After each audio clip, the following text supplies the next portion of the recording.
They framed it as a family meeting, but it felt more like a boardroom ambush. Dad poured himself a glass of scotch. Mom set out finger food, as if that could soften what was coming. My brother slipped in late, bloodshot eyes, jittery hands. On the surface it looked casual, on the inside, I knew exactly what it was, a setup. Mom cleared her throat like she was rehearsing lines. Dad said nothing, which he always did when shame hung in the air.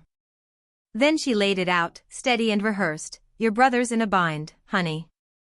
We think the best solution is to use your inheritance to help him. Not request. Not suggest. Just use. I didn't blink. Didn't react. Because I'd already been expecting this. 2 months earlier, the estate lawyer had called. Grandpa had left me $750,000. Mine. No clauses, no co-owners. But I remembered too much. My college fund drained to refinance the house. The savings I built at 16 borrowed and never returned. The laptop my brother pawned for poker money, with Mom covering for him. So I'd asked the lawyer one question: can we make it untouchable? His solution? An irrevocable trust. My signature alone. No loopholes. No second chances. Part of me had hoped I wouldn't need it, that maybe, for once, they'd leave me alone.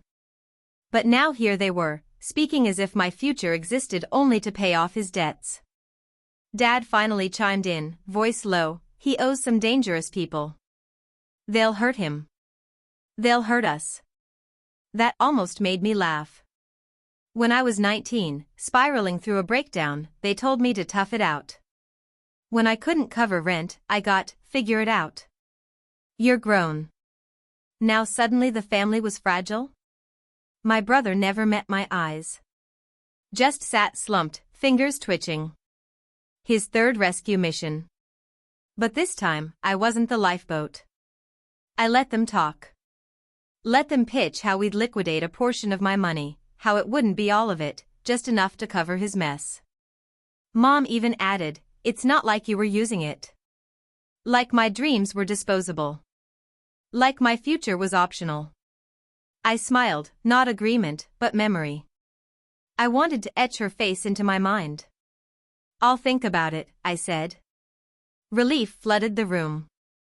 Dad refilled his glass. Mom touched my hand like we were bonded again. My brother finally looked up, with those eyes that always assumed I'd fold. What they didn't know was that 10 minutes before arriving, I'd emailed my attorney.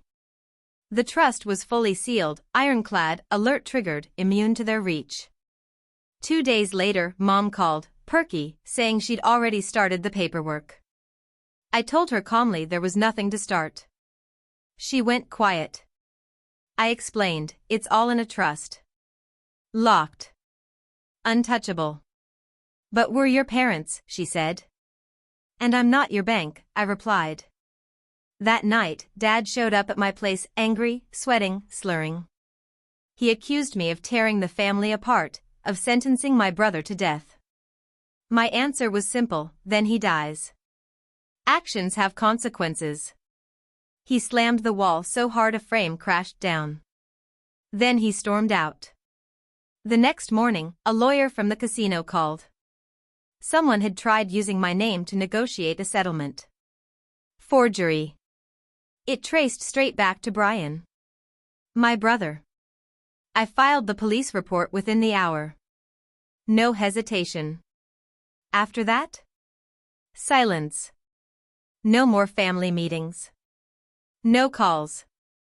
Just absence, and for the first time, absence felt like peace. A month later, I boarded a plane. Paris. First class. I dipped into the trust, not to run away, but to breathe, to actually live. Occasionally, I still get messages. Thin attempts at guilt. You're selfish.